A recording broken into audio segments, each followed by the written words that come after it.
Iniciamos hoy en la mañana acerca del último día de Jesús, las últimas horas antes de su sacrificio en la cruz. Este es el tema número 3, que se titula La sangre del pacto. La sangre del pacto. 1500 años antes de Cristo, en el tiempo estoy hablando del año en que Jesús está a punto de entregar su vida, en el momento en que Jesús va a entregar su vida, y 1500 años atrás, los judíos habían celebrado la primera Pascua. Esa noche que Jesús estaba en el aposento con sus discípulos, el ritual de la Pascua llegaría a su fin. Aquello era una sombra de la realidad que los discípulos tenían enfrente. La realidad era Cristo, estaba enfrente de ellos.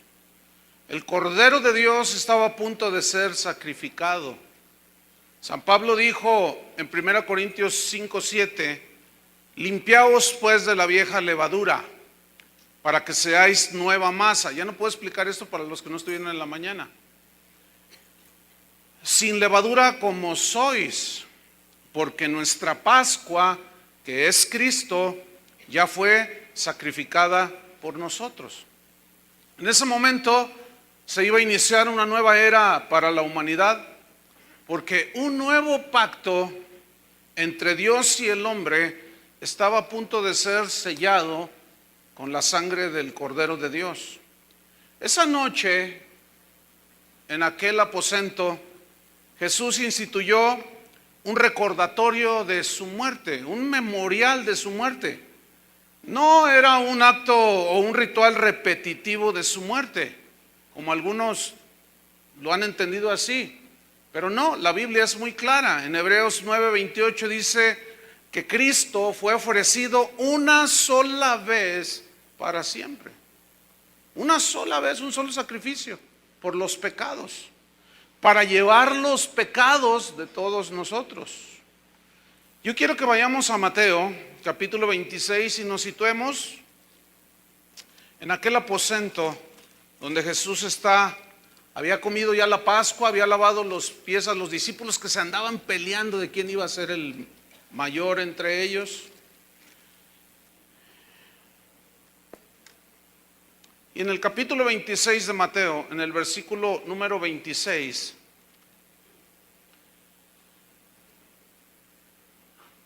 después de que él había declarado quién lo iba a traicionar, dice, y mientras comían, esto es el Cordero de la Pascua, tomó Jesús pan y bendijo y lo partió.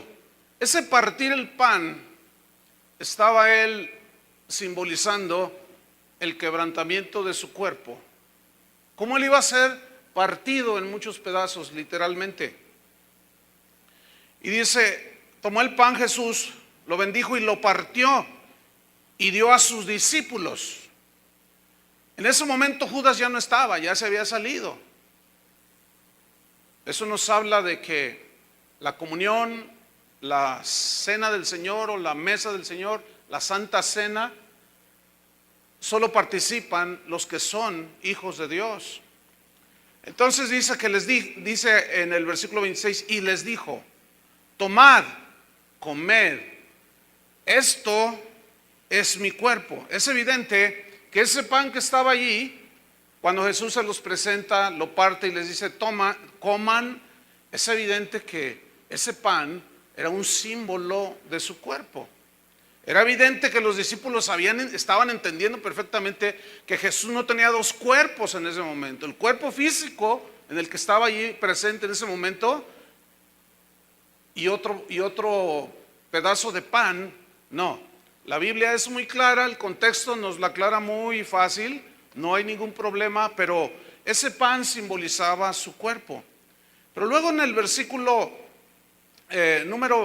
antes de leer el 27, yo quiero que este mismo versículo que acabamos de leer, el 26, trasladémonos a Lucas 22, Y luego regresamos a Mateo 26, Lucas 22, 19. Porque cada uno de los escritores de los evangelios plasmaron su escrito guiados por el Espíritu Santo, y entre los 4 evangelistas se complementa toda la historia del último día de Jesús. Lucas 22, versículo número 19, dice: y tomó el pan y dio gracias. La palabra gracias aquí es una palabra griega eucharistó, de donde se deriva Eucaristía. O sea, la palabra es netamente bíblica. Entonces tomó el pan, dio gracias y lo partió y les dio diciendo: esto es mi cuerpo. Y Lucas añade otra frase, fíjense, que por vosotros es dado. Juan dijo: por vosotros es partido. Pero luego añade Lucas: haced esto en memoria de mí.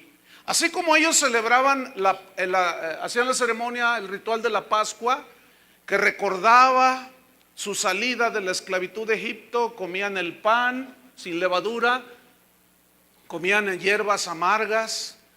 Así ahora Jesús está instituyendo un memorial de lo que él iba a hacer en la cruz del Calvario. Volvamos a Mateo 26, en el versículo 27.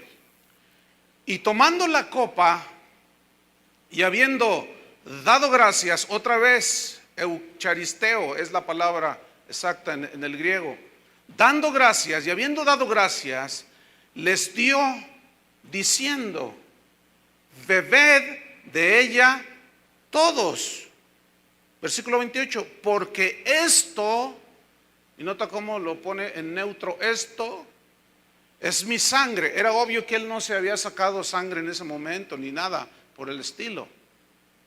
Entonces, era obvio que ellos estaban entendiendo que aquel vino que estaba en aquella copa estaba simbolizando, Jesús estaba dejando establecido que simbolizaría su cuerpo. Y en ese memorial, en ese recordatorio, ya no de la Pascua judía, sino de la Pascua que es Cristo, el Cordero de Dios sacrificado por nosotros. Cuando nosotros celebramos la cena del Señor, estamos haciendo un memorial de lo que Él hizo. Entonces dice: porque esto es mi sangre del nuevo pacto. Esto es mi sangre del nuevo pacto, que por muchos es derramada para remisión de los pecados. Cuando los discípulos escucharon la frase bebed mi sangre, seguramente se confundieron. Seguramente en su mente cruzaron pensamientos que: ¿qué nos está diciendo Jesús? Porque para los judíos era algo repulsivo y aún prohibido por la ley el beber sangre. Entonces, cuando Jesús les dice: bebed de esta copa, esto es mi sangre del nuevo pacto, ellos se turbaron todos. En Levítico capítulo 17, en el versículo número 14, dice así: porque la vida de toda carne es su sangre. Por tanto, he dicho a los hijos de Israel: no comeréis la sangre de ninguna carne, porque la vida de toda carne es su sangre.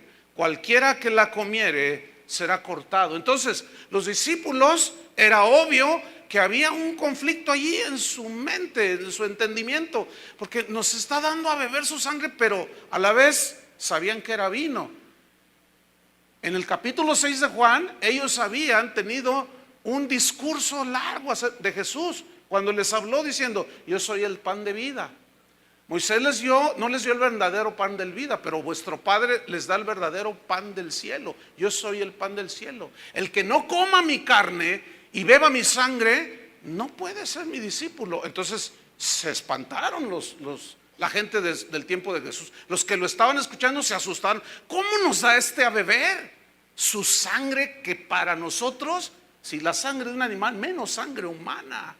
Pero Jesús dijo: las palabras que yo les he hablado son espíritu y son vida. Entonces estaba hablando obviamente en un sentido totalmente simbólico, pero aquellos que lo escucharon cuando les dijo, el que no coma mi carne y beba mi sangre, dijeron, uy, pues dura es esta palabra. Entonces ellos no aguantaron el mensaje de Jesús. Lo que Jesús les estaba diciendo, si no participan, si ustedes no creen que en mi sacrificio, que mi cuerpo será quebrantado, partido como Él partió el pan, y mi sangre derramada, no pueden participar de la salvación. Entonces los discípulos en aquella cena, estamos ubicados en aquel aposento. Volvamos a Mateo 26. Entonces estas palabras confundieron a los discípulos.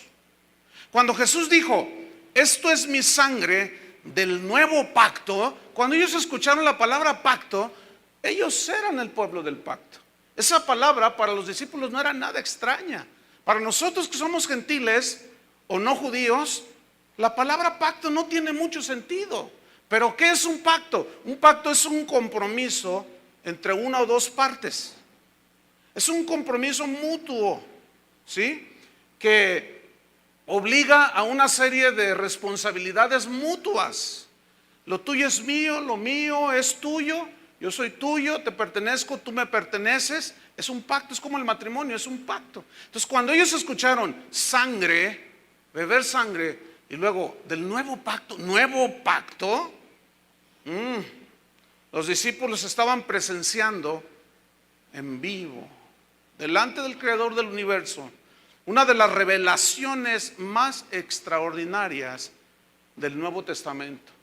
A este tipo de revelaciones son las que Pablo dijo, cosas que ojo no vio, ni oído oyó, ni siquiera han subido en el corazón del hombre, son las que Dios tiene preparadas para los que le aman. Estas son las cosas que ojo no vio, ni oído oyó.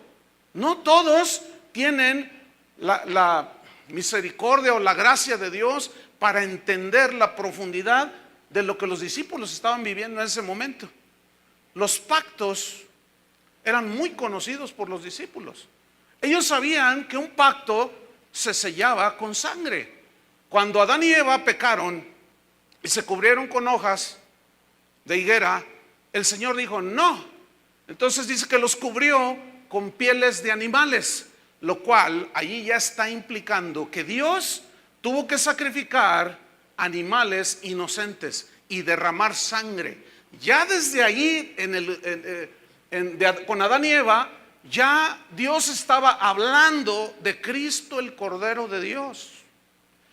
Posteriormente viene el tiempo de Noé y Dios le dice que va a destruir a los seres vivos por medio de diluvio. Se salvan solamente 8 personas en aquella arca. Y cuando Noé sale del arca, lo primero que hace es ofrecer un sacrificio al Señor. Es decir, derramó sangre. E hizo Dios un pacto con Noé y fue sellado con sangre. Entonces todos los pactos se sellaban con sangre de animales inocentes. Pero esos animalitos hablaban y apuntaban hacia aquello que Juan el Bautista había dicho cuando lo vio descender al río Jordán. He aquí el Cordero de Dios que quita el pecado del mundo. Después encontramos a Abraham haciendo un pacto Dios con este Abraham. Y el pacto que hizo también fue sellado con sangre. Abraham hizo un sacrificio y lo cortó en pedazos y caminó en medio del sacrificio. Y eso significa que Abraham estaba dispuesto a ser partido en pedazos si quebrantaba el pacto. Todo eso tiene una profundidad. En alguna ocasión estudiaremos alguna serie sobre los pactos. Pero Abraham también le dijo que la señal de un pacto con él sería la circuncisión. Y Abraham, siendo de 90 años, o 99, ya ni recuerdo, él se circuncidó y se selló el pacto una vez más con sangre. Entonces pasa el tiempo y llega el tiempo de Moisés. Fue a él al que le dijo: celebrarás la Pascua, que significa pasar por encima, ir de salida. Y esto era un recordatorio que ellos debían hacer una vez al año al salir de la esclavitud de Egipto. Y esa Pascua entonces se había celebrado 1500 años, habían transcurrido cuando Jesús está allí con sus discípulos. Y en ese momento Él establece y ratifica un nuevo pacto. Entonces el derramamiento de sangre era vital y necesario para ratificar un pacto. Entonces cuando Jesús dice la sangre del nuevo pacto, este nuevo pacto y esta sangre del nuevo pacto, mejor dicho, tenía, escuchen bien, un solo propósito al ser derramada. El único, ponen mucha atención, esto es muy importante, el único propósito que tenía la sangre de Cristo derramada en la cruz era con propósitos de expiación, es decir, de remisión, de rescate, de pagar por el pecado de todos nosotros. Esa es la única enseñanza que encontramos en las Escrituras. En la Biblia, hermanos, vemos que Pablo decía que esto era necesario por cuanto todos pecaron. Y como la sangre de los animales no borraba los pecados, nada más cubría los pecados, porque esa sangre era imperfecta. Pero la sangre de Cristo, que era perfecta, es decir, sin contaminación de pecado, esa era la única que podía borrar los pecados. Por eso la importancia de ser lavados con la sangre de Cristo. Ahora bien, en la Biblia no encontramos, pongan mucha atención, otro propósito y significado de la sangre de Cristo, repito, que borrar nuestros pecados. Hay muchos conceptos cerrados sobre la sangre de Cristo. Yo he escuchado a muchos cristianos que invocan la sangre de Cristo para protección. Otros invocan la sangre de Cristo para bendecir cosas, para bendecir negocios inclusive. Otros para reprender demonios, y la sangre de Cristo te reprenda, dicen. Pero escúcheme bien, estos conceptos no son bíblicos. Y tal vez aquí algunos van a batallar un poco, pero lo vamos a demostrar con las Escrituras. Estos conceptos no son bíblicos, más bien son supersticiones metidas en el cristiano, en el cristianismo, mejor dicho, que se han metido de alguna manera como algo mágico. Pero invocar la sangre de Cristo para hacer ese tipo de cosas no tiene sustento bíblico. Yo sé que algunos estarán pensando, oiga pastor, ¿y qué con Apocalipsis capítulo 12? Bueno, vamos a verlo. Es importante aclarar esto. Apocalipsis capítulo 12. No hay un solo caso en la Biblia que los apóstoles, no hay un caso en la historia de la iglesia en los primeros 300 años, que ninguno de los padres de la iglesia ni de los cristianos de los primeros 300 años invocaran la sangre de Cristo como hoy se hace en la vida de muchos cristianos. Apocalipsis capítulo 12, versículo 10. Dice así: entonces oí una gran voz en el cielo que decía: ahora ha venido la salvación, el poder y el reino de nuestro Dios y la autoridad de su Cristo, porque ha sido lanzado fuera el acusador de nuestros hermanos. ¿Quién es el acusador de nuestros hermanos? ¿Quién es el que nos acusa delante de Dios? Satanás. ¿Vamos bien? Ok, ha sido echado fuera el acusador de nuestros hermanos, el que los acusaba delante de nuestro Dios día y noche. Pero escuche el versículo 11. Y ellos, o sea, los que han sido lavados por la sangre del Cordero, le han vencido, ¿a quién? A Satanás, por medio de la sangre del Cordero y de la palabra del testimonio de ellos, y menospreciaron sus vidas hasta la muerte. Esa frase, le han vencido por medio de la sangre del Cordero, significa por medio del sacrificio de Cristo. Aquí no se está haciendo una invocación o una enseñanza a que se invoque la sangre de Cristo para pedir protección. Y fíjense que eso se toma de cuando Dios le dijo a Moisés que pusiera la sangre del cordero en los marcos de las puertas. Pero eso era obviamente un simbolismo de salvación, de que el ángel de la muerte no iba a tocarlos.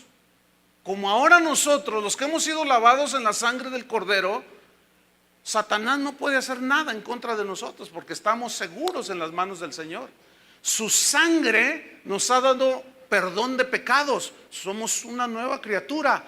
Todas las acusaciones que Satanás haga contra nosotros no tienen efectividad porque Jesús intercede por nosotros, está entre nosotros y el Padre intercediendo por los que hemos sido herederos de la salvación. Entonces, fíjese, no tiene sustento bíblico eso. El único efecto que tiene la sangre de Cristo es borrar pecados, limpiar el pecado. Cualquier otro uso o aplicación no tiene base bíblica, hermanos. Ahorita no nos faltaría tiempo para dar toda la enseñanza y buscar y darnos cuenta de que no existe ninguna enseñanza acerca de la invocación a la sangre de Cristo. Por lo tanto, ese tipo de invocaciones carecen de efectividad y se cae en la superstición. ¿Qué es la superstición? Es una creencia extraña a la fe cristiana, en este caso. Es una definición del diccionario. Es una creencia desmedida. Superstición es dar un valor excesivo a algo. Mire, hace unos meses me mandaron un correo y no sé quién, y aquí lo tengo, y lo imprimí y vea de lo que se trata. Dice: clamando la sangre de Cristo y atando al enemigo.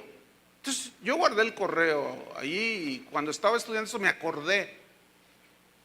Se lo voy a leer, nada más una parte, ponga mucha atención. Dice: Padre Dios, yo clamo la sangre de Jesús sobre mi vida, mi familia, todos mis familiares y mis amistades y sus familias, en las familias de la Iglesia de Cristo y sus familias, por los residentes de esta ciudad, por los empleados y los empleadores, estudiantes y aquellos que viajan fuera y dentro de la ciudad.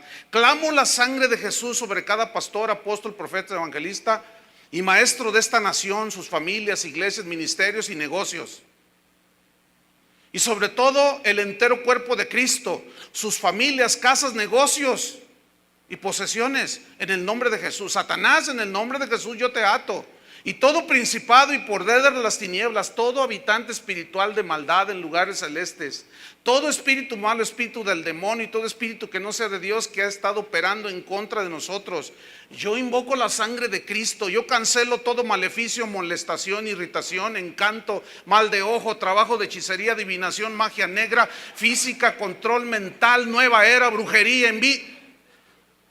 Es pura brujería eso, hermanos. No hay indicio en las escrituras de semejante cosa. No existe. Jesús dijo: todo lo que pidiereis al Padre en mi nombre, yo lo haré. Es más, ni siquiera dijo que oráramos al Espíritu Santo.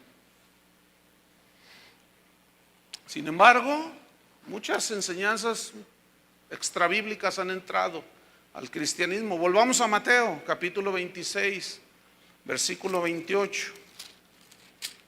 Mateo 26, 28. Entonces estábamos allí en aquel aposento tomando la copa, dio gracias, les dio, diciendo: bebed de ella todos, porque esto es mi sangre del nuevo pacto. Ahora note la frase que viene a continuación: que por muchos es derramada para remisión de los pecados. ¿Por qué no dice que por todos? ¿Por qué dice que por muchos? ¿Quiénes son esos muchos? Los que él ya sabía que un día iban a creer. Ahora, su sangre fue derramada por todo el mundo. Dios de tal manera amó Dios al mundo que dio a su Hijo.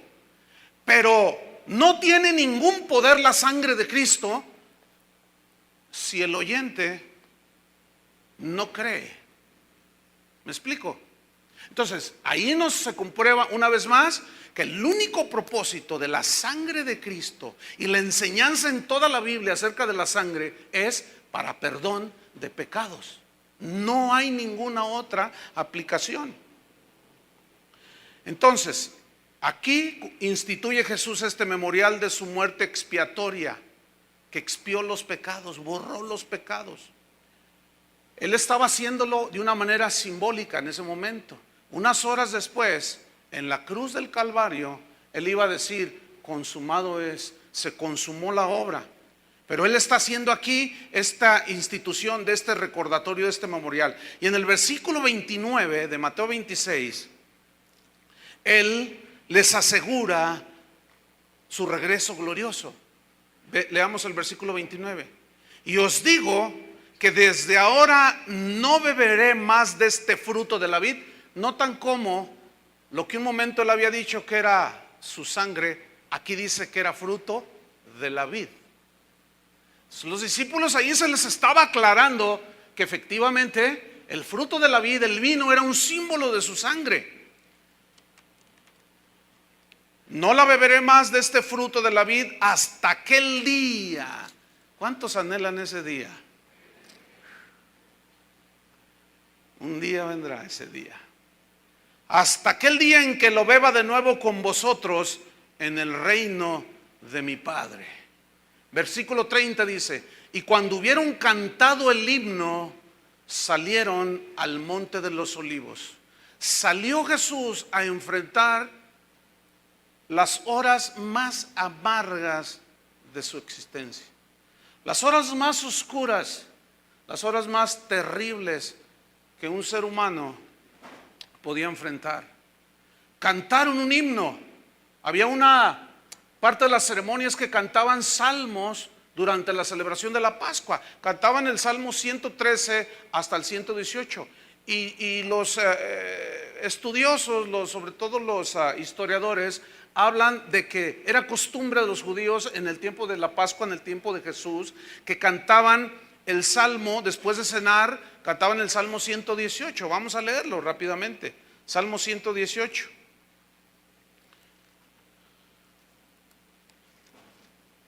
Entonces, antes de salir a Getsemaní, cantan el Salmo 118. Dice: alabad a Jehová, porque Él es bueno, porque para siempre es su misericordia. Diga ahora Israel, que para siempre es su misericordia. Diga ahora la casa de Aarón. La música, la melodía se perdió, no existen la música escrita. Pero esto era cantado, que para siempre es su misericordia. Digan ahora los que temen a Jehová, que para siempre es su misericordia. Versículo 5. Desde la angustia invoqué a Jehová y me oyó el Señor, poniéndome en lugar espacioso. Jehová está conmigo, no temeré lo que me pueda hacer el hombre. Jehová está conmigo entre los que me ayudan. Por tanto yo veré mi deseo en los que me aborrecen. Mejor es confiar en Jehová que confiar en el hombre. Mejor es confiar en Jehová que confiar en príncipes. Todas las naciones me rodearon, mas en el nombre de Jehová yo las destruiré. Me rodearon y me asediaron, mas en el nombre de Jehová yo las destruiré. Me rodearon como abejas, se enardecieron como fuego de espinos, mas en el nombre de Jehová yo las destruiré. Me empujaste con violencia para que cayese, pero Jehová me ayudó. Mi fortaleza y mi cántico es el Señor, y Él me ha sido por salvación. Voz de júbilo y de salvación hay en las tiendas de los justos. La diestra de Jehová hace proezas, la diestra de Jehová es sublime, la diestra de Jehová hace valentías. No moriré, sino que viviré. Acuérdense que esto lo está cantando Jesús, antes de irse al huerto. Y contaré las obras del Señor. Me castigó gravemente Jehová, mas no me entregó a la muerte.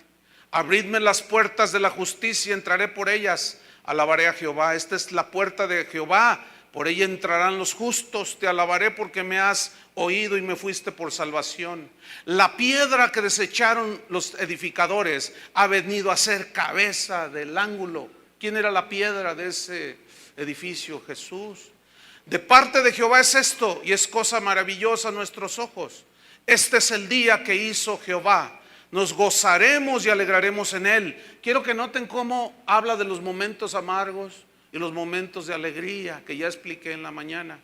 Oh Jehová, sálvanos ahora, te ruego, oh Jehová, que nos hagas prosperar ahora. Bendito el que viene en el nombre de Jehová. Desde la casa de Jehová os bendecimos. Jehová es Dios y nos ha dado luz. Atad víctimas con cuerdas a los cuernos del altar. Mi Dios eres tú y te alabaré, Dios mío, te exaltaré. Alabad a Jehová porque Él es bueno, porque para siempre su misericordia. Fue después de cantar este salmo, hermanos, que antes de partir hacia el huerto de Getsemaní, Jesús oró una oración que solamente aparece en el Evangelio de San Juan, y es el capítulo 17, que solamente él lo registra. Vamos a verlo. Juan capítulo 17. Una oración maravillosa, una oración poderosa que salieron de los labios de Jesús horas antes de ser martirizado. Juan capítulo 17. Yo les expliqué en la mañana que los escritores de los evangelios, cada uno escribió partes que otros no escribieron, pero guiados por el Espíritu Santo. Entonces, cuando nosotros tomamos lo que escribió Mateo, Lucas, Marcos y Juan y los tratamos yo me tardé bastante en poder ligarlos, ¿sí? ¿Cuál era la cronología? Entonces, ellos cantan el himno, van antes de salir hacia Getsemaní, es cuando él hace esta oración de Juan 17. Vamos a estudiarla. Estas cosas habló Jesús y levantando los ojos al cielo dijo: Padre, la hora ha llegado. Múltiples veces Jesús había dicho, pero su hora no había llegado. Su hora no había llegado. Pero en ese momento dijo: Padre, la hora ha llegado. Glorifica a tu Hijo para que también tu Hijo te glorifique a ti. Como le has dado potestad sobre toda carne, para que dé vida eterna a los que les diste. Yo quiero enfatizar esta frase, vida eterna. Y esta es la vida eterna, que te conozcan a ti. Ahora, esta palabra vida es una palabra griega, zoe, con Z. Y zoe significa vida en sentido absoluto. Vida como la misma clase de vida que Dios tiene. Pregunto, ¿Dios se muere? Por eso es vida eterna. Yo siento tanto cuando alguien dice, el otro día recibí un correo que decía: pastor, usted dijo que la salvación no se perdía, pero sí se pierde. Bueno, pues yo le digo a ese amigo, pues cuídela. Le hace falta conocimiento de las Escrituras. No puede ser posible que si el Señor Jesús dice que nos da vida eterna, alguien se atreva a decir, pero la puedo perder. Entonces ya no es vida eterna, sería vida temporal. Y la palabra que usa aquí Juan es zoe. Esa es la vida eterna, que te conozcan a ti, Padre. Y ese conocimiento del Dios el Padre vino a través de ¿quién? De Jesucristo. Que te conozcan a ti y a Jesucristo, a quien has enviado. Sigo leyendo. Esta es la vida eterna, que te conozcan a ti, el único Dios verdadero, y a Jesucristo. Se pone a la par que el Padre, a quien has enviado. Versículo 4. Yo te he glorificado en la tierra, te he honrado en la tierra. Eso significa. Y luego añade: he acabado la obra que me diste que hiciese. Bueno, en ese momento todavía no moría en la cruz, pero no había nada absolutamente que se interpusiera para que Cristo no muriera en la cruz. En un plan soberano que expliqué en la mañana, de cómo aún en el sacrificio de Cristo la soberanía de Dios se manifestó de una manera maravillosa, con un control absoluto de todas las circunstancias. Entonces él habla de esta manera, aunque todavía no moría en la cruz, Pero él está diciendo, nada se podrá interponer. Pedro una vez le dijo a Jesús y lo reprendió, lo regañó, que esto no te acontezca. Y Jesús le dijo, quítate delante de mí, Satanás, porque no pones tu mira en las cosas de arriba del cielo, sino en las cosas terrenales. Entonces dice, he acabado la obra que me diste que hiciese. Versículo 5, ahora pues, Padre, glorifícame al lado tuyo con aquella gloria que tuve contigo antes que el mundo fuese. En el mismo Evangelio de Juan, el capítulo 1, versículo 1, dice que en el principio era el verbo, la palabra, y el verbo estaba con Dios, y el verbo era Dios. Y ese verbo vino y se encarnó, tomó forma humana, el verbo divino de Dios, el Hijo divino de Dios, y tomó forma humana. A los suyos vino y los suyos no le recibieron, mas a todos los que le recibieron, y recibir significa creer en él, les dio potestad de ser llamados hijos de Dios, como cantamos hace un rato. Qué tremendo. Glorifícame con esa gloria que tuve contigo antes que el mundo fuese. Versículo 6. He manifestado tu nombre a los hombres. Esta palabra, este vocablo manifestado significa mostrar. Entonces se lee así: he mostrado tu nombre a los hombres que del mundo me diste. Es decir, yo les he mostrado, les he revelado tu nombre. Les he enseñado quién es el Padre. Una vez uno de sus discípulos le dijo: Señor, el discípulo Tomás, Señor, pues muéstranos al Padre y nos basta. Y Jesús dijo: el que me ha visto a mí, ha visto al Padre. Bueno, muéstranos el camino. Yo soy el camino. No dijo los caminos, dijo el camino, la verdad, en unas expresiones absolutas. El camino, no un camino. La verdad, no una verdad. Y la vida, Zoe, que esa es la vida que vino a regalarnos. Vida, la misma clase de vida que Dios tiene, vida eterna. Entonces dice: he manifestado tu nombre a los hombres del mundo que del mundo me diste. Tuyos eran, Padre, y me los diste, y han guardado tu palabra. Esta palabra guardado significa conservado. Ellos han conservado, habían pasado ya 3 años. Y él estaba en ese momento solamente ante 11 de los 12 que tenía. Eran muy poquitos. Ya explicamos que en el capítulo 6 de Juan, muchos de los que decían sus discípulos no recibieron la palabra y ya no andaban con Jesús. No conservaron la palabra. Los discípulos, después de 3 años, estaban ahí los que habían nacido de Dios, los que habían nacido de nuevo, los que se les había dado la potestad de ser llamados sus hijos. Estaban ahí, habían conservado la palabra de Dios, la habían observado, la habían guardado. A la iglesia de Filadelfia Jesús dijo: por cuanto has guardado mi palabra y no has negado mi nombre. Eso es todo. Guardar su palabra, conservar su palabra, porque el cielo y la tierra pasarán, pero su palabra no pasará. Y como vamos a ver más adelante, que lo enfaticé en la mañana, hay muchas expresiones de Jesús reiteradas cuando dice: era necesario que la escritura se cumpliese. Por eso nosotros decimos que no aceptamos absolutamente nada que no tenga base escritural suficiente en las escrituras, allí en la Biblia. Entonces dice en el versículo 7, ahora dice: han conocido. Este vocablo conocido es del griego ginosco, que significa entender. Entonces se lee así: ahora estos 11 que le quedaban ahí han entendido. Yo le pregunto: ¿usted ha entendido?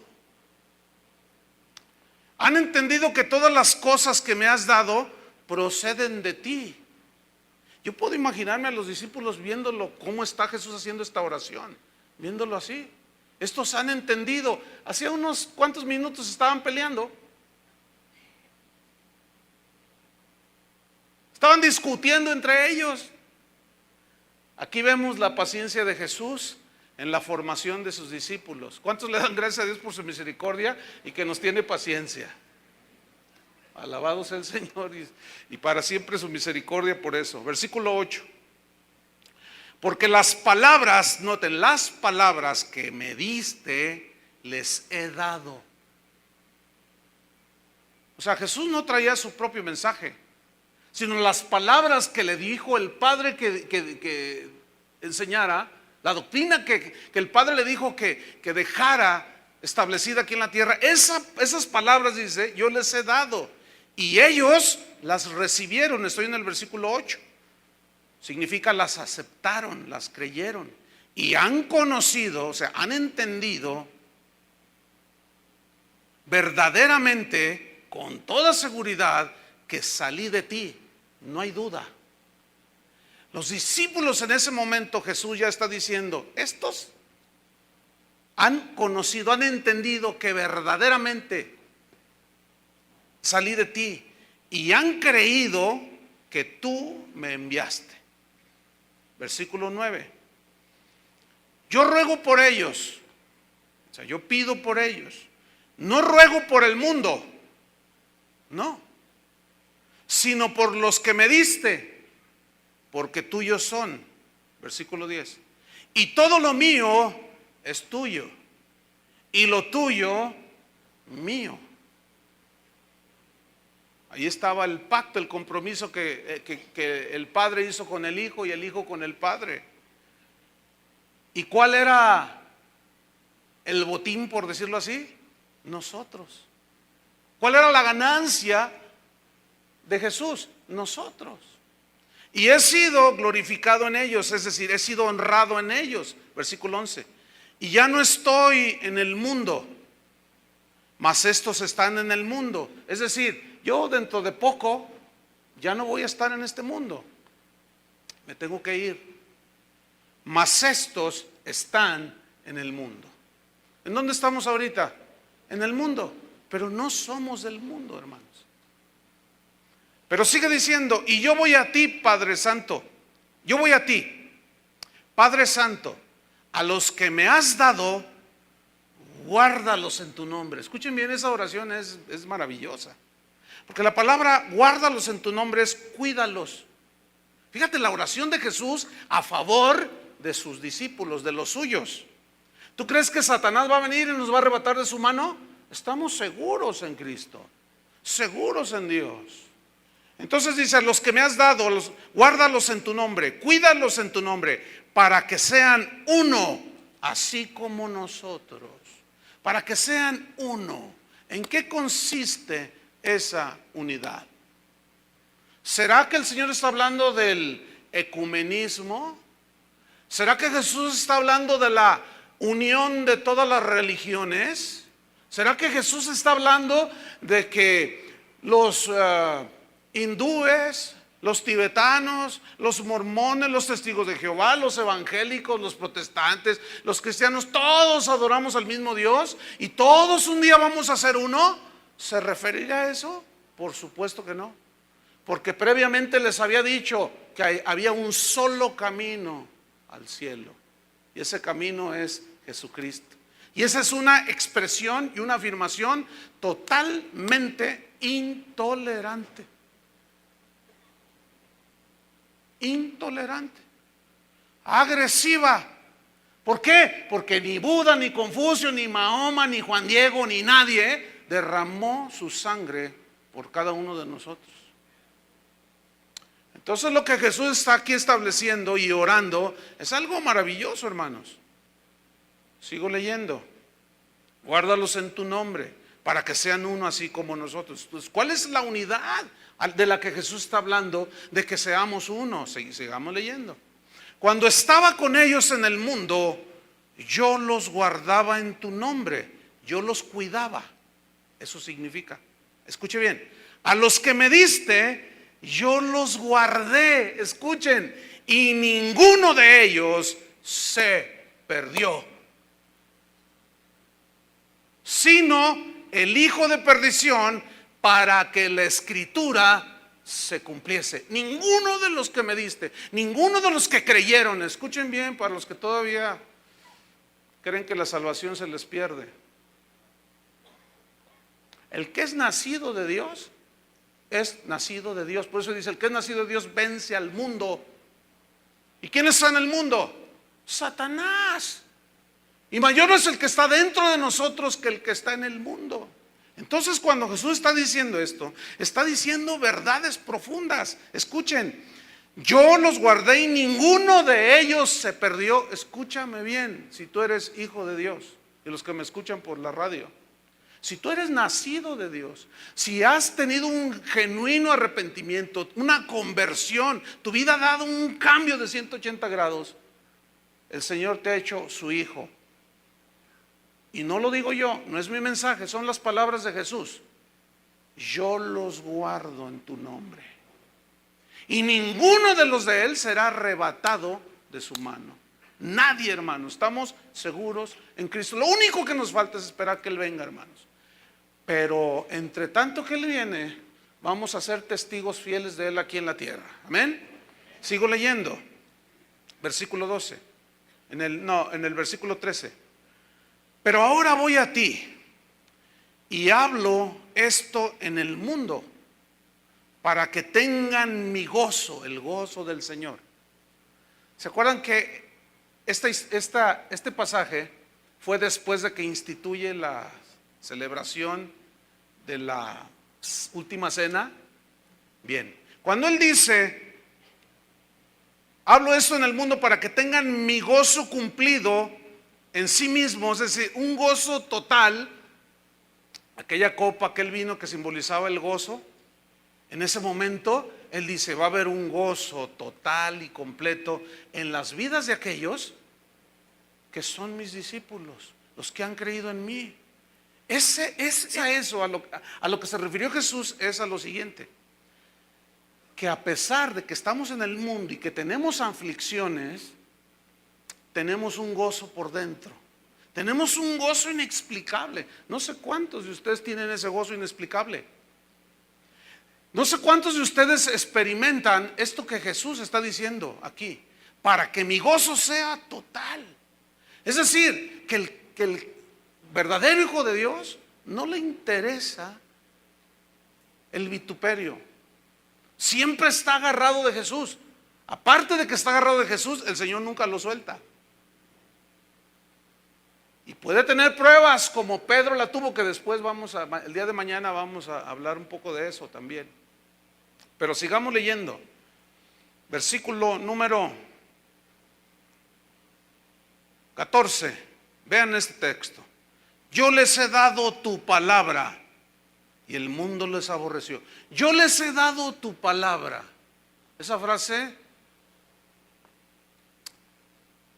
me gusta mucho, pero a la vez me confronta en demasía. ¿Por qué?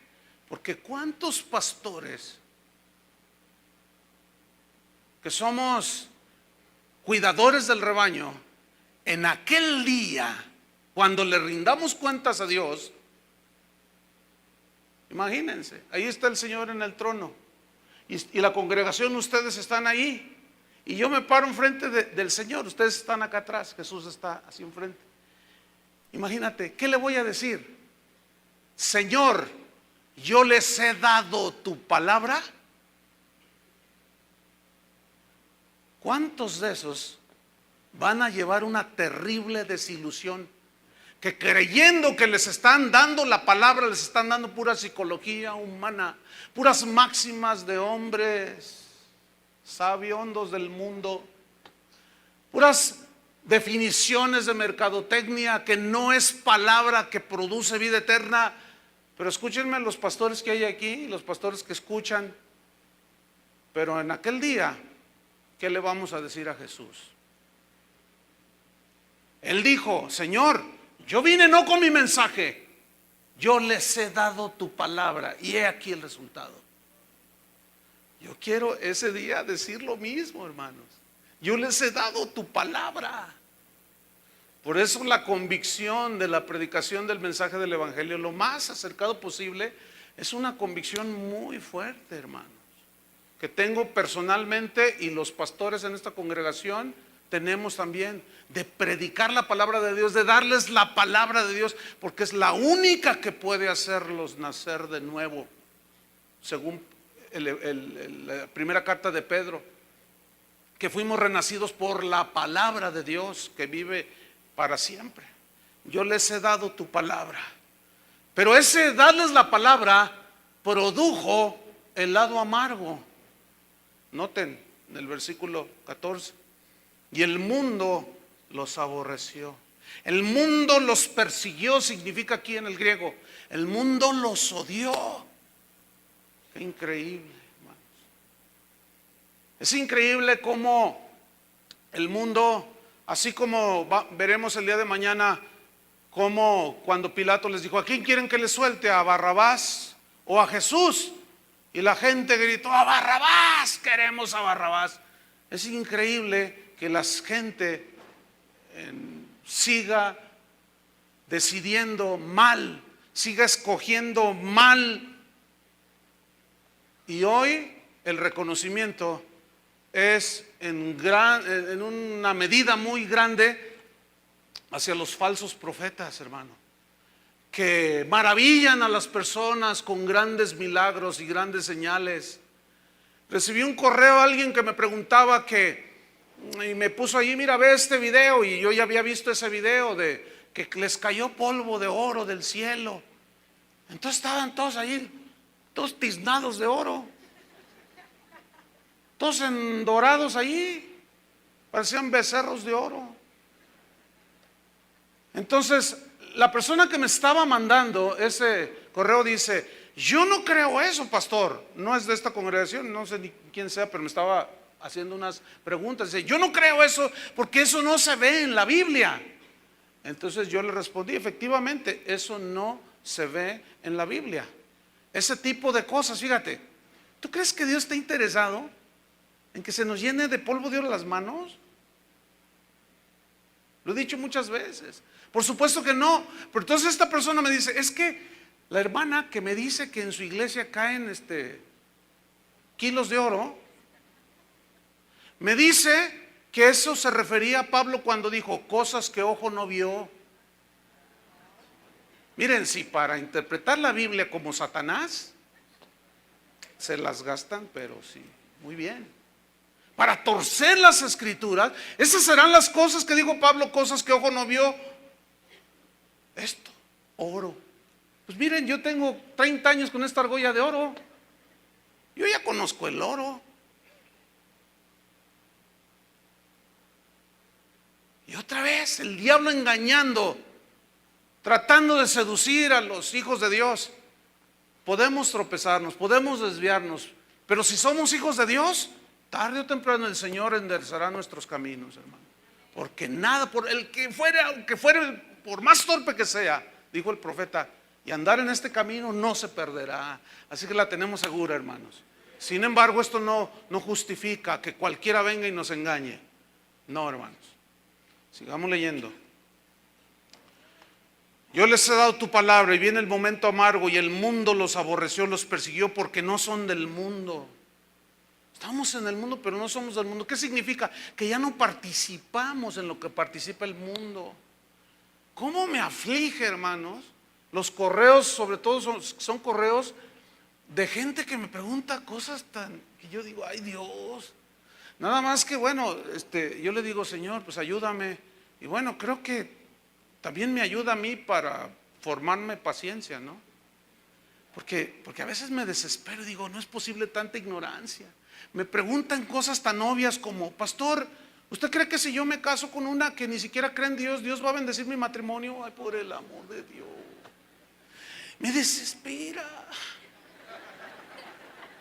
De veras que me desespero. Yo digo, mira, a veces yo soy a lo mejor un poco agresivo y les contesto: oye, ¿eres nacido de nuevo? Una vez uno me preguntó: pastor, yo tengo mi novia y fornico con ella, ¿qué tan malo es delante de Dios? Hasta me hace sudar las manos, un sudor frío. Porque yo digo: ¿qué les está enseñando? ¿Qué les están enseñando esas ovejas?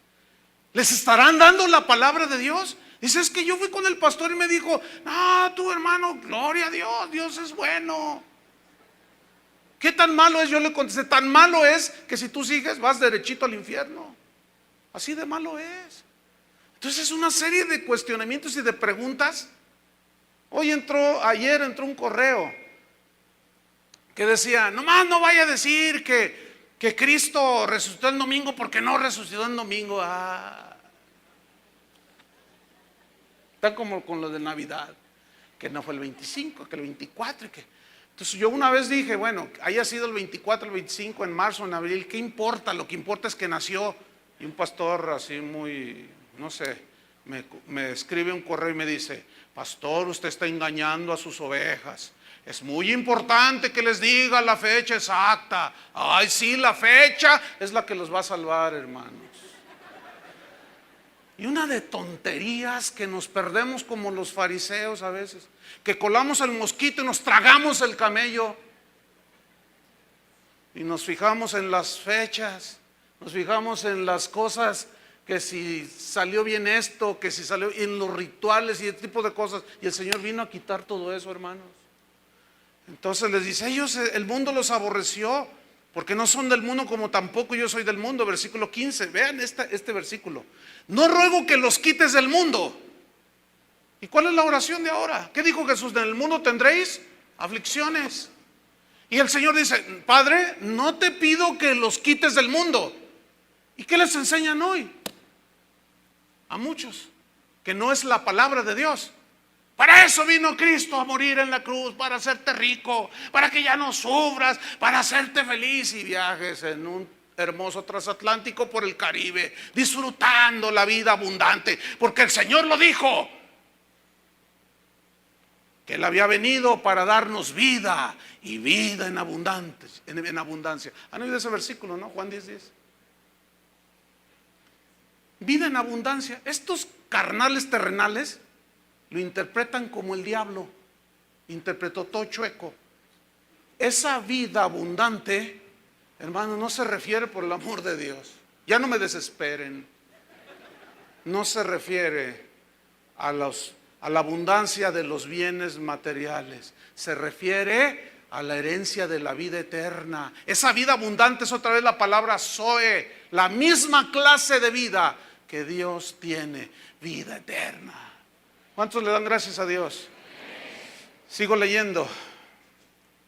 No ruego que los quites del mundo, sino que los guardes del mal. Es decir, el Señor está pidiendo que los protegiera y que nada, fíjate, en el texto griego, no tengo tiempo para explicarlo así todo, pero en el texto griego habla de una protección sin dañar en ninguna manera la salvación.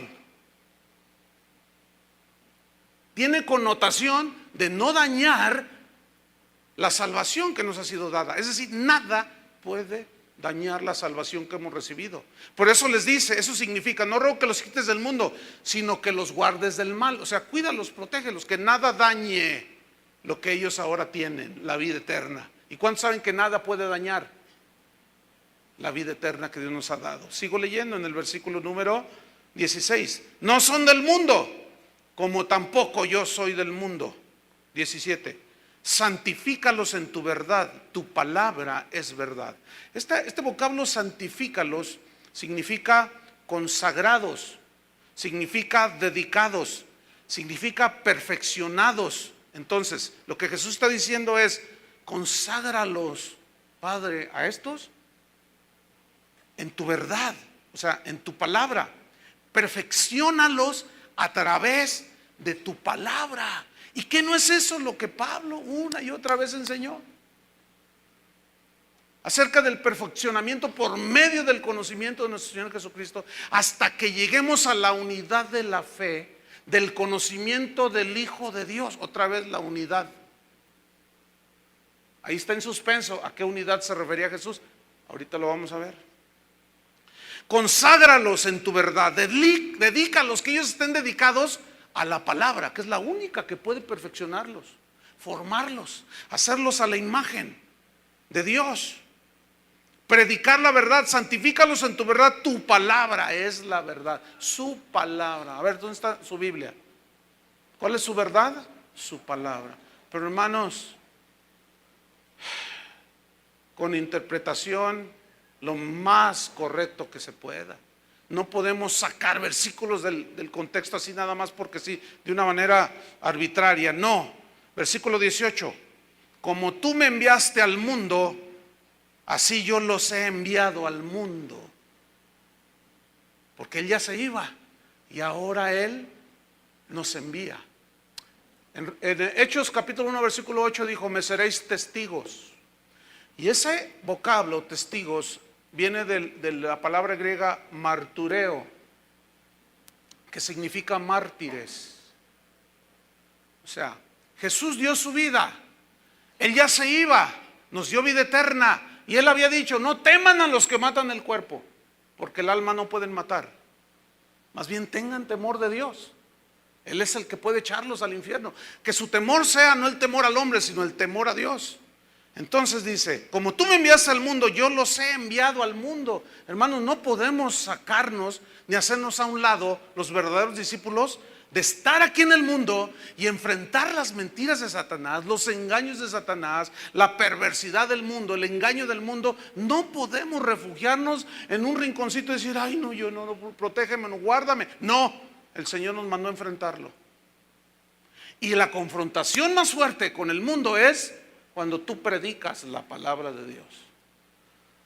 Te van a vituperar, te van a decir. Mire, ayer Toño Ortiz me dice: oye, fíjate que en uno de los videos que salen allí, que la gente ha subido a internet, nosotros no hemos subido ningún video de nosotros al famoso YouTube. Nadie de aquí ha hecho eso, la gente lo sube. Entonces hay una parte donde la gente puede comentar ahí. Y me dice Toño Ortiz ayer: no hombre, mira, hay uno que dice de ti, pero le digo: eso no es nada. No, si después de que estudiemos la agonía de Jesús, mañana va a ser un día extraordinario en cuanto a la explicación de toda la pasión que sufrió, el sufrimiento. Yo cuando estaba preparando estos estudios y comparo lo que me dicen, que yo soy basura, digo: no hombre, eso no duele nada. Y lo comparo con Jesús, y que me dicen que soy un quién sabe qué, que el Mesías de Guadalajara, que el loco quién sabe qué, que el exagerado. Yo me río de eso, hermanos, por el amor de Dios. Veo lo que Jesús hizo por mí y luego veo lo que dice el YouTube. No hombre, hermano, ni cosquillas me hacen. Pueden decir lo que les dé su barrabaseda gana, su gadarena gana, no van a lograr herir el corazón de este pastor. ¿Saben por qué? Porque este pastor está cubierto con la sangre de Cristo, porque este pastor ha sido limpiado, lo mismo que ustedes. Y hermanos, yo sé que nos estamos enfrentando a las fuerzas de las tinieblas, pero nunca van a prevalecer contra la luz. Y Jesucristo es la luz del mundo y nosotros somos la luz del mundo. Y no dejemos de predicar las verdades del Evangelio. ¿Cuántos dicen amén? No debemos de dejar, debemos de cada vez más, al contrario, predicar la palabra de Dios. No le hace, no importa. No importa que saquen reportajes y digan cosa y media. A Jesús le dijeron borracho, comilón, que tenía demonio. No, olvídense. De veras, hermano, cuando digan cosas de ti, que tu corazón esté guardado, protegido. ¿Por qué? Porque nunca vamos a igualar lo que le hicieron a Jesús. Vámonos sobre el final de Juan. Estoy en el versículo número, si me ayudan, ¿en cuál voy? 19. Y yo por ellos me santifico a mí mismo, para que también ellos sean santificados en la verdad. O sea, consagrados en la verdad, dedicados a la verdad del Evangelio, día con día. Versículo 20, vean qué oración aquí. Mas no ruego solamente por estos, solo eran 11 ahí. No ruego solamente por estos, sino también por los que han de creer en mí por la palabra de ellos. ¿Saben quiénes son esos? Usted y yo. ¿No le dan un aplauso al Señor? Amén.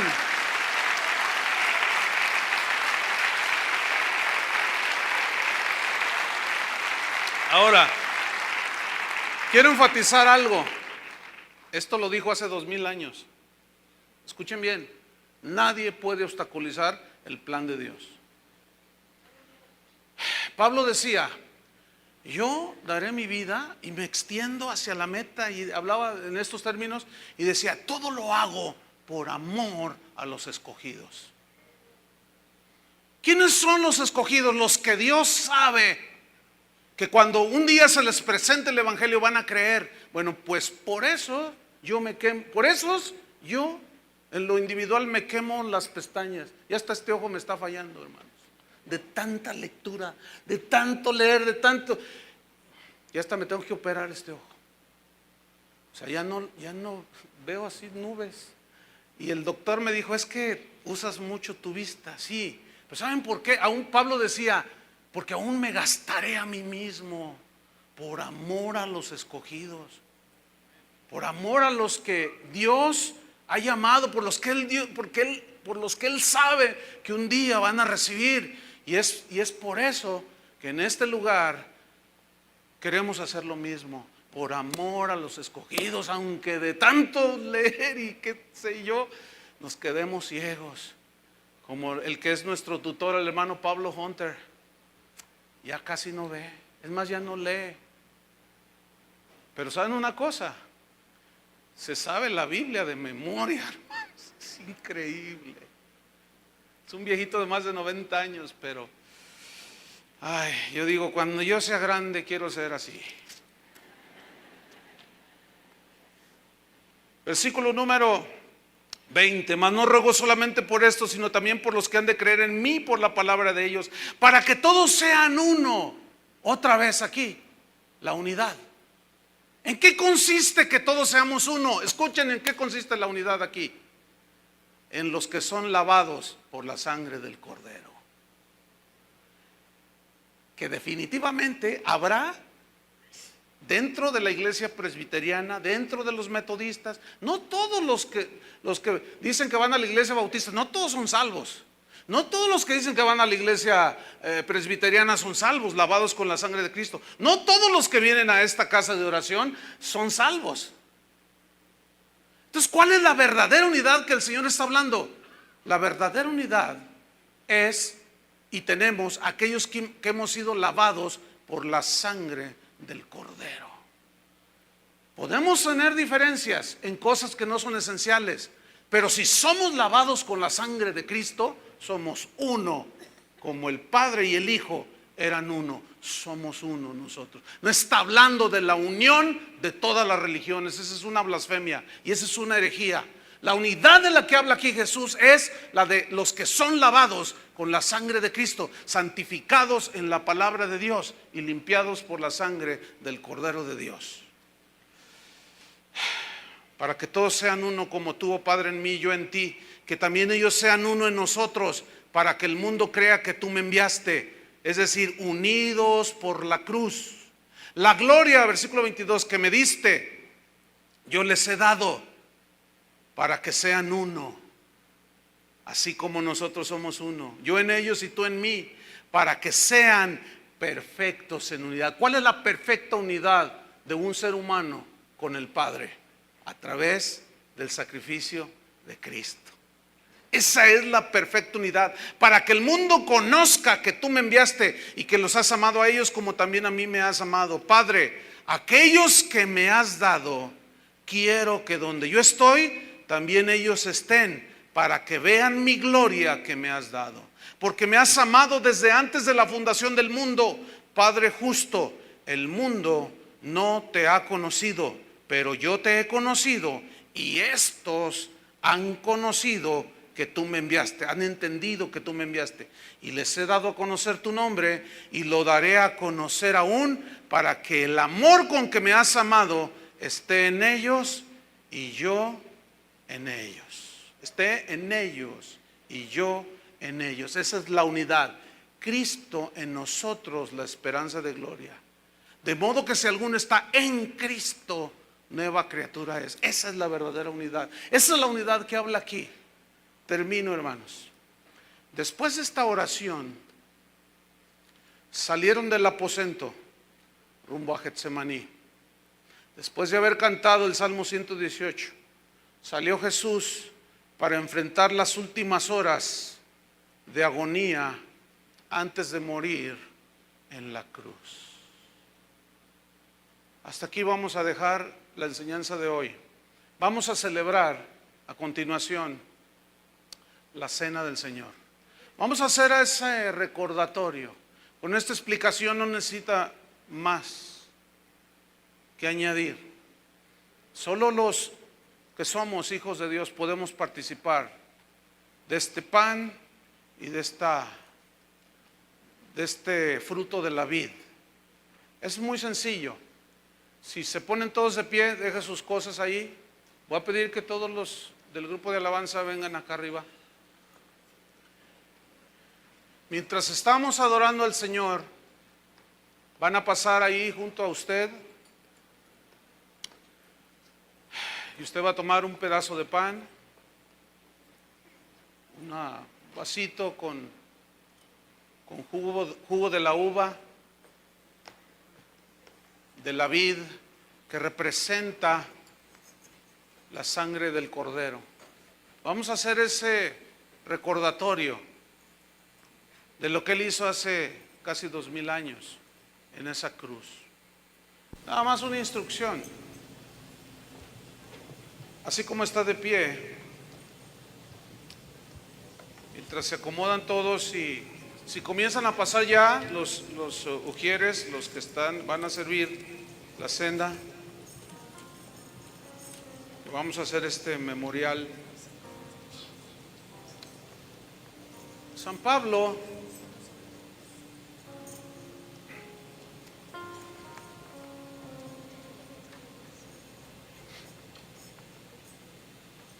le voy a pedir que ya no se atraviesen a las banderistas, ya, así quédense ya, por favor. San Pablo les escribió en su carta a los Corintios y les dijo que antes de que bebieran de la copa y comieran del pan, debían de probarse cada uno a sí mismo. Este probarse cada uno a sí mismo significa si están en la fe. No si tienes un conocimiento y una aceptación intelectual, porque esa la tenía Judas. Él tenía una aceptación de Jesús intelectual, pero esa aceptación intelectual nunca lo llevó hacia la salvación, porque nunca él se había arrepentido, nunca él lavó sus pecados, nunca fue perdonado, porque su arrepentimiento no fue genuino. Entonces Pablo decía, en otras palabras, pruébese cada uno si ha sido lavado por la sangre del Cordero. Entonces dice, puede comer del pan y puede beber de la copa, porque el que come y bebe indignamente, o sea, indignamente significa que no ha sido lavado. Dice, sin discernir el cuerpo del Señor, o sea, lo que Él hizo en la cruz del Calvario, sin entender el verdadero significado. En la mañana alguien mandó preguntar a un ujier, me imagino que fue por teléfono, así yo entendí, que alguien le decía, pregúntale al pastor cuándo y a qué horas va a ser la Santa Cena. Y cuando me estaba preguntando, yo pude percibir algo. Inclusive yo le dije a esta hermana, le dije, mira, dile que no sé. ¿Por qué deliberadamente yo di esa respuesta? Dile que no sé. Porque yo sé que hay mucha gente que toma este ceremonial, este recordatorio, como un simple ritual. No cambian de vida, no se entregan a Dios, no se consagran a Dios, y creen que por tomar un pedacito de pan y beber un poco de jugo de la uva ya arreglaron sus cuentas con Dios. No es así. Esto es un recordatorio de la experiencia que tú tuviste de haber recibido a Jesús. ¿Lo están entendiendo, verdad? Debo decirles algo, no está toda la congregación, aunque el auditorio está lleno, pero no es toda la congregación, está solamente la mitad de la congregación. Pero durante unos años, 2, 3 años aproximadamente, no habíamos celebrado la cena del Señor. Esto fue deliberadamente, hermanos. ¿Saben por qué?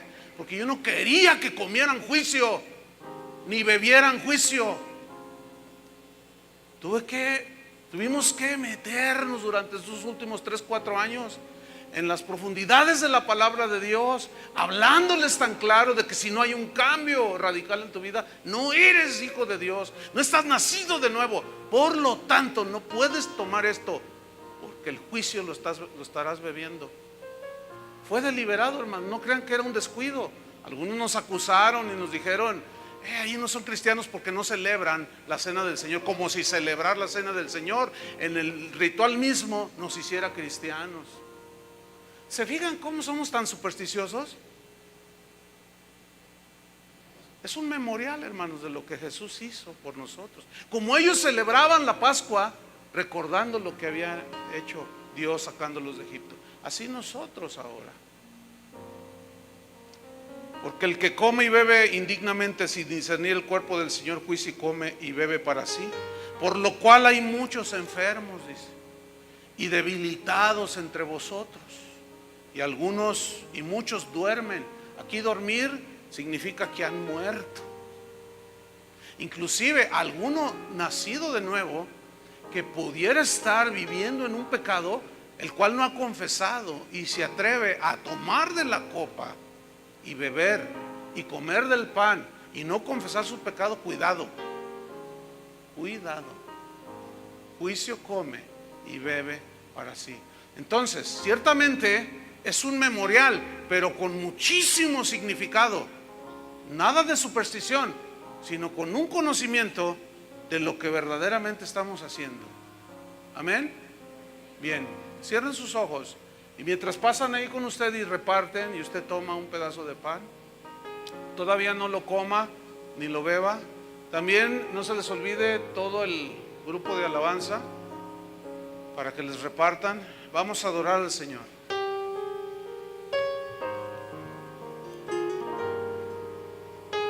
Gracias, Señor.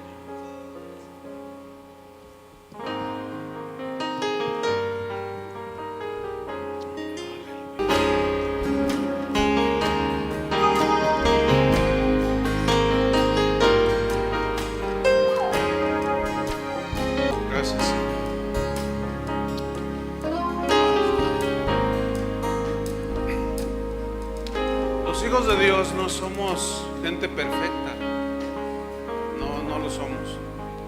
Tenemos el mismo potencial que Pedro tuvo de haber negado a Jesús, pero en esa negación Jesús le dijo: pero yo he rogado que tu fe no falte. Pueden notar una vez más cómo el cuidado de Dios, aun cuando Él permite cosas en las cuales a veces nos hacen tropezar, sin embargo su cuidado persiste, su cuidado sigue. Quiero leer las palabras que Pablo dijo en 1 Corintios 11, versículo 23, dice así: porque yo recibí del Señor lo que también os he enseñado. Recibí del Señor lo que también les he enseñado. Una vez más, un énfasis en guardar la palabra de Dios. Que el Señor Jesús, la noche que fue entregado, tomó pan y habiendo dado gracias lo partió y dijo: tomad, comed, esto es mi cuerpo que por vosotros es partido, haced esto en memoria de mí. Vamos a comer del pan, pero si alguien todavía no arregla sus cuentas con Dios, ya estoy hablando como hijo de Dios, este es el momento. La sangre de Jesucristo sigue teniendo el poder para limpiar nuestros pecados y limpiarnos de toda maldad. Si confesamos nuestros pecados, Él es fiel y justo para perdonarnos. Y a vosotros estáis limpios por la palabra que yo les he hablado. Y el que está limpio, lavado totalmente, no necesita sino lavarse las manos, la cabeza o la cara o los pies. Eso lo expliqué en la mañana. Porque nos ensuciamos. Pero la sangre de Jesucristo sigue teniendo el poder para borrar y limpiarnos de nuestros pecados y de toda maldad. Comamos este pan que simboliza el cuerpo de Cristo y recordemos lo que Él hizo en la cruz. Amén.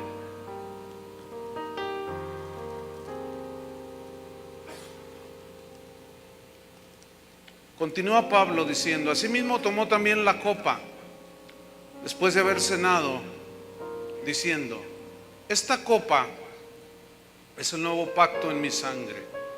Haced esto todas las veces que la bebiereis en memoria de mí.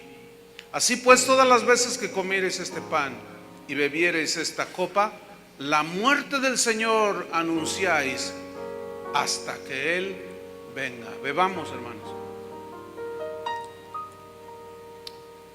y esperamos a nuestro Señor Jesús. Esperamos al Señor Jesús. La novia y el Espíritu dicen: ven. Gracias, Señor, porque estamos perfectos en unidad. Esa unidad se hizo perfecta en el momento en que la sangre del Cordero nos limpió de todos nuestros pecados. La realidad es Cristo, ya no rituales. Esto no es un ritual, es un memorial. Ya no estamos nosotros hablando de algo que vendrá, sino de algo que sucedió ya. Levanta tus manos al Señor y adoremos todos juntos. Con eso que nos une, lo que nos une es la sangre de Cristo, que de dos pueblos, judíos y gentiles, hizo uno solo, mediante la sangre de su cruz, dice la Biblia. Y por medio de esa cruz nos unió a judíos y a gentiles. Esa es la unidad es espiritual, hermano.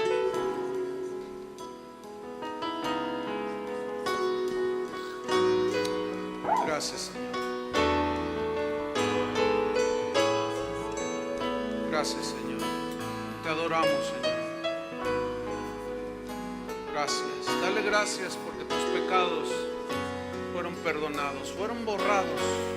Ya no hay condenación para los que estamos en Cristo. Qué misericordia del Señor. La sangre, Preciosa sangre. preciosa sangre que derramó y reventó,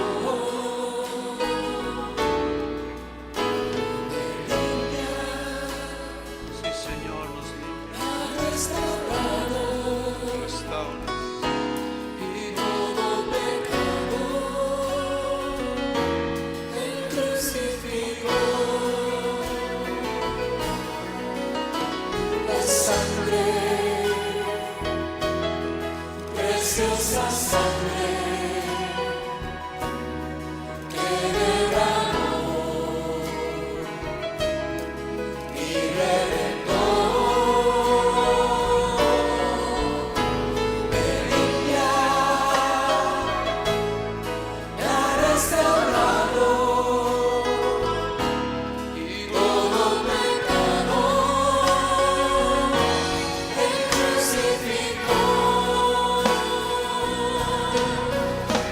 La sangre, preciosa sangre que derramó y reventó, me limpia, me ha restaurado y todo pecado Él crucificó.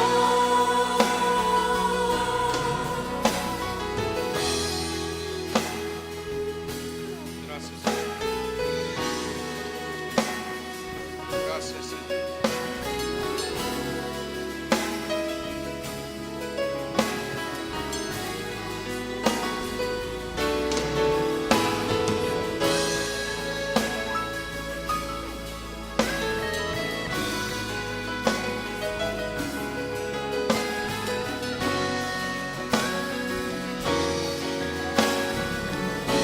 Levántate las manos y cantemos.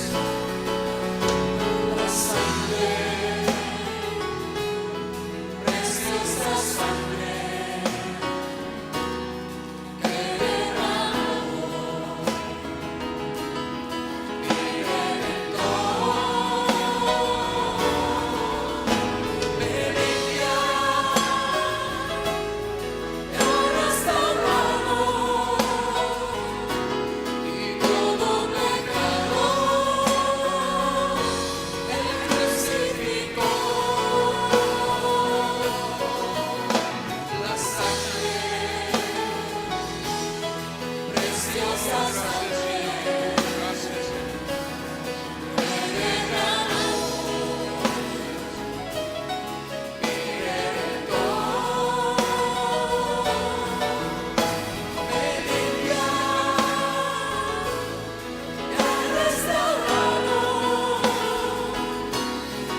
sangre